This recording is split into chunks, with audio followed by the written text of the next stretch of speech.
lucunya. Habis subuh, aku lanjutkan perjalanan. Langit masih berawan, kayak hatiku yang belum sepenuhnya sadar mau kemana arah hidup hari ini. Melewati sebuah pom bensin, mataku tiba-tiba tertarik ke sebuah tong sampah. Bukan karena insting arkeologis mendadak muncul, tapi di situ tampak ada nasi bungkus.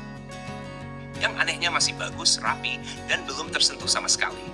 Di sebelahnya ada sebuah warung angkringan yang tutup, sepertinya sudah lama tidak beroperasi. Di atas meja warung itu, kulihat ada kerupuk dan kopi susu yang diikat rapi. Mungkin bekas orang semalam, lupa diangkut. Hari ini, ya begitulah. Rencana puasa sunnah jadi berubah. Rezeki sudah di depan mata, nasi dan kopi susu tinggal eksekusi. Aku sempat bertanya dalam hati, ini berkah atau ujian ya? Tapi sambil kunyah-kunyah kerupuk, aku memilih bersyukur saja. Sambil jaga-jaga kalau tiba-tiba ada kamera tersembunyi muncul dari balik pohon. Prank. Setelah kenyang, aku lanjut berjalan. Jalanan mulai ramai, tapi suasananya teduh. Karena di sepanjang jalan banyak pohon besar berdiri gagah, seperti barisan penjaga dari zaman kerajaan. Sesekali kulihat warung-warung kecil di pinggir jalan yang menjual kerajinan kayu. Aroma kayu baru itu menyeruak tipis-tipis di udara. Damai rasanya, tapi damainya agak pecah waktu ketemu anjing kampung di pertigaan jalan. Aku berusaha tetap kalem, padahal kakiku yang masih sakit bikin lari kencang itu cuma impian. Kalau tadi anjingnya niat ngejar, mungkin aku sudah viral jadi konten lucu minggu ini. Perjalanan membawaku melewati hutan-hutan kecil, dan di sana kulihat ada pasar hewan, terutama burung. Aku mampir, sekadar melihat-lihat dan menikmati kicauan burung yang bersahut-sahutan bagai orkestra alam. Ada burung jalak ngoceh, ada burung kutilang ngerap, bahkan ada burung parkit yang kayaknya sudah hafal nada daring HP zaman dulu. Di jalanan, kulihat lalu lintas macet panjang. Rupanya ada perbaikan jalan. Di sela-sela kemacetan, para pedagang asongan berlarian menawarkan dagangan ke mobil-mobil yang berhenti. Betapa keras perjuangan mereka. Dalam hati aku salut. Mereka tak gengsi, tak banyak mengeluh. Sementara aku, disuruh kerja kayak begitu mungkin baru 3 hari sudah update status. Lelah batin. Ya Allah, betapa tingginya egoku. Sombong sekali aku, padahal mau bangun pagi aja kadang perlu perang batin. Aku jadi ingat, lawan dari sombong itu tawadu. Tawadu adalah mahkota bagi seorang salik, seorang pencari ilmu.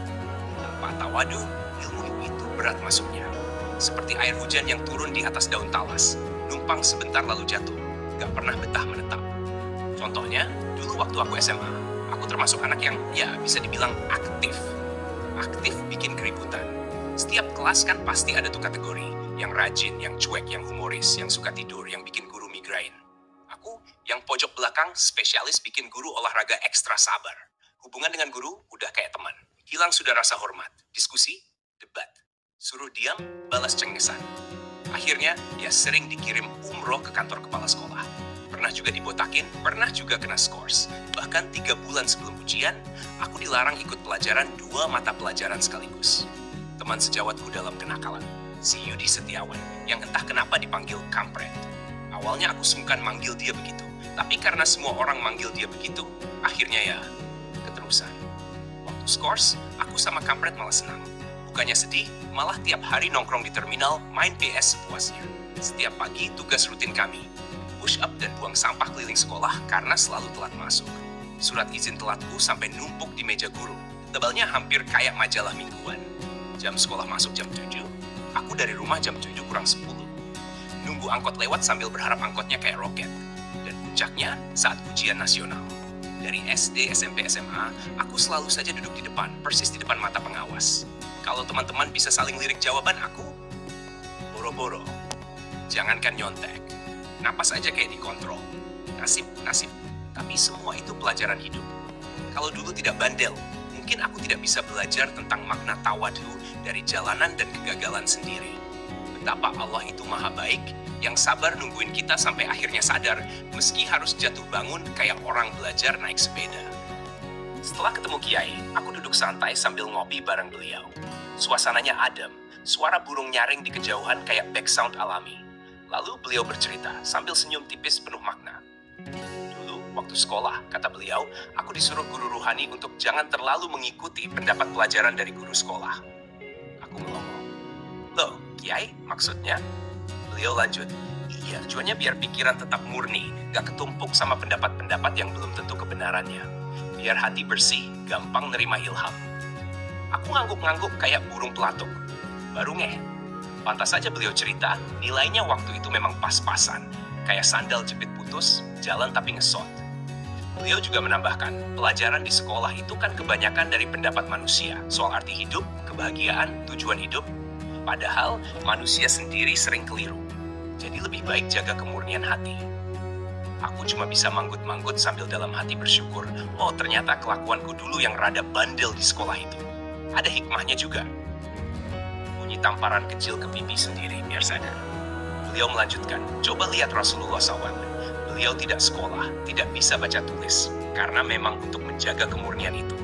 Biar langsung menerima wahyu dari Allah tanpa campuran opini manusia. Mendengar itu, rasanya hatiku adem. Kayak habis disiram air zam-zam. Aku jadi lebih ikhlas menerima kenangan-kenangan masa lalu yang penuh dengan bolos, dihukum, dan nilai pasrah. Lalu beliau memberi wejangan lagi tentang tawadu dan ketaatan kepada Allah. Kita ini hidup dikasih Allah semua. Hidup, nafas, rizki, bahkan rezeki kecil kayak laler lewat aja dari Allah, kata Kiai. Kalau kita kok malah membangkang, menyangkal, ya tunggulah kehancuran. Beliau mengumpamakan, ibarat kita punya usaha. Ada karyawan, sebenarnya kita ingin kasih banyak gaji, bonus, fasilitas. Tapi kalau karyawan itu malah ngeyel, ribut, jarang masuk, aturan gak ditaati, malah nonjok bosnya segala, ya mau gak mau kita pecat. Aku senyum getir. Kayaknya perumpamaan itu kena banget ke masa lalu. Pernah kerja, bandel dikit, dan akhirnya terlempar dari orbit. Padahal lanjut beliau. Di luar sana banyak orang yang antri pengen masuk kerja. Sama kayak rahmat Allah, yang selalu terbuka. Tapi seringnya kita sendiri yang nolak dengan kesombongan dan keras kepala. Aku mengangguk-angguk dalam hati sambil berdoa. Ya Allah, lembutkan hatiku. Jangan sampai kayak karyawan ngeselin itu. Perjalanan lanjut lagi. Aku jalan menyusuri taman yang perlahan berubah menjadi hutan kecil. Karena kaki terasa pegal dan matahari mulai ngintip malu-malu dari sela daun.